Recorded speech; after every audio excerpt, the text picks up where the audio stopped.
Diyos ko, akala mo ba yung presidente natin nagtatrabaho? Hindi nagtatanong yan at all. Hindi, I swear to the flag, si BBM, hindi yan siya. Nagtatanong ng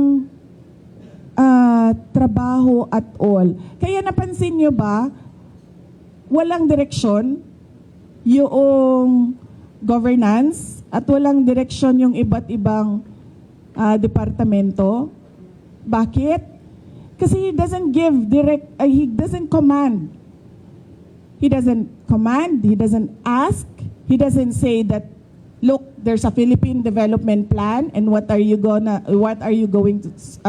supposed to do about this? Akala nyo ba yung ginawa ko sa DepEd, galing yun kay Bibi? Hindi, akin yun. Lahat. Kasi he did not give any orders at all. So pag upo ko doon, sabi ko sa mga kasamahan ko, sa mga USEC at ASEC, I think this is our show. Kasi walang participation at all ang Pangulo. So gagawin na lang natin kung ano yung karapat dapat na gawin para sa edukasyon dito sa ating bayan. So we created the Matatag Agenda.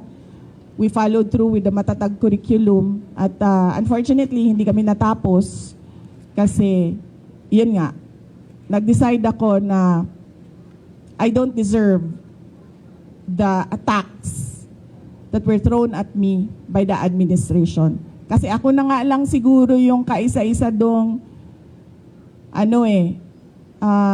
nagde-deliver para sa cabinet ni BBM. Tapos ganun pa yung gagawin nila sa akin. O di, nung nawala ako, edi wala na. Wala na siyang accomplishment at all.